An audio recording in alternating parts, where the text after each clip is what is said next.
Hello, thank you for staying with us.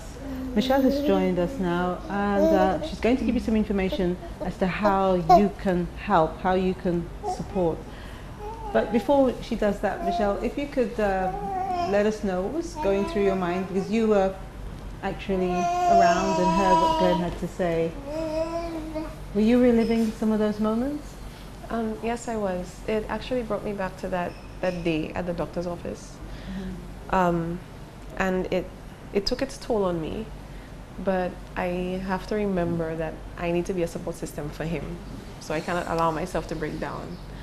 I am a very emotional person, but I do have to, be his stronghold. Whenever he needs my help, I need to be there for him. So I need to be strong. What I do want to say is that as a mother and as a wife, it sort of compounded my duties. Like I was recently out of surgery with my son and recovering, and then hoping to start work soon, and then hearing about his condition and seeing that okay, he no longer can work, and I'm not working. 2 unemployed parents with 5 children. And we're getting support from family members, but then what are we going to do? That's the question that kept running through my head. What are we going to do? And I had to just stop and say to myself, Michelle, you know better than that. You know better than that. You are the first person that's always going to say, God will provide. And that is what I keep saying to myself. Whenever I get worried about what are we going to do, I say, God will provide, but we have to help ourselves. So we're all doing what we need to do, and I'm trying to be as supportive as I can for him. As he said before, that he's out, selling our stuff, and he's back home resting, and he's out again. I don't completely like the idea that he's out there, because I don't know what could happen to him while he's out there. I don't know if while walking something could happen. It's always on my mind. It's a constant, worrying. What if? But then again, like you said, we have to eat. Yeah, but do you accept that he needs to keep occupied as well? Yes. It's not just a matter of, we need the money, but he needs to know, because before the illness, from what I've seen so far, he was a man who was hardworking and wanted to look after his family. Yes. So for him now to just stop doing that, I think that he would be really sick, really sick, and I think that he would be in pain, and he may not even tell you, and he would keep on going because it's part of his. It's actually funny you just mentioned that, because just Sunday past we were speaking with our son Tristan, and we were telling him that I honestly believe that your father is doing what he's doing because he doesn't want to get sick. He wants to keep himself occupied. He wants to keep his mind occupied and keep his mind off of what's happening. Because I believe if he was to just lie in the bed or sit in the house, depression would set in, and the thoughts would overcome him, and then that would be it. Easy way for the disease to spread, because mind is really strong thing. It could make you do so many things that you wouldn't think you're capable of doing. And I believe that him keeping active helps him stay stable. But it does 2 things. It's good for him, but at the same time it's kind of bad for me, because I'm always worrying. What do you think? Something can happen. You just say smiling like, oh yeah. Is that true? Is that fair? I'm a worry whatsoever. I have no choice but to agree with her. You have a choice. You always have a choice. Yes, because even while he's in town, I WhatsApp him all the time. Is everything okay? How are you feeling? You can ask him like 5 times, 6 times. Did she mother you? Well, she always tells me that she has no choice but to mother me because I have a hard head. It's love. When you really love somebody as much as I love him, you cannot see anything bad happen and just watch and see, okay, he doesn't want to listen, so let him find out. No, I want to prevent, you from hitting your toe before you hit your toe. That's the kind of person I am. How did you 2 meet? Wow. Well, it's actually 17 years ago.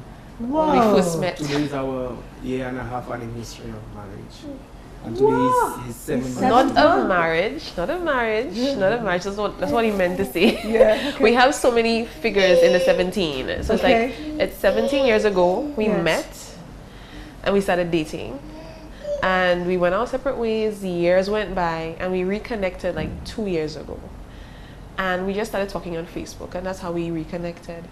And shortly after, we got married on the 17th of August. And a year later, our son was born on the 17th of July. Wow. And today's the 17th, and our son is 7 months old today. Wow. And his birthday 7/17. 7/17. So seven is 7 months on the 17th. seven is a good number. You know, Seven this is seven is a lucky number. yeah, these are our numbers. 17. 7 and 17. Wow. That's Yeah. our lucky number. That's our numbers. Oh my Yeah, God. so we have a long history of how long we've known each other. In terms of marriage, the 17th of August this year will make 2 years since we've been married. Okay. Yeah, but we've known each other for years, childhood, you know, sweethearts. You know, it's amazing how these things happen in terms of you know someone for a very, very long time, and then it takes a long time before you actually get it together. So Yes. to speak, you know? Very true. Yeah, but how do you know? How did you know that Michelle was the one? Actually, God led me to her. It's all God's work. Yeah, it's all about God's work because we got married and baptized the same day. Yes, we did. Right after we got married, we got baptized. Yeah, there was a crusade, the Adventist church that we were attending, and we got married right there in the crusade. So we had like an entire audience, and we got married there, and we got baptized in our wedding clothes on the same day. And it was like the first day of the rest of our lives. It was amazing. But nothing could prepare us for what would come like months later. Nothing could prepare us for it. I honestly believe if we did not have a strong faith, I would have been like so broken down. I wouldn't know what to do.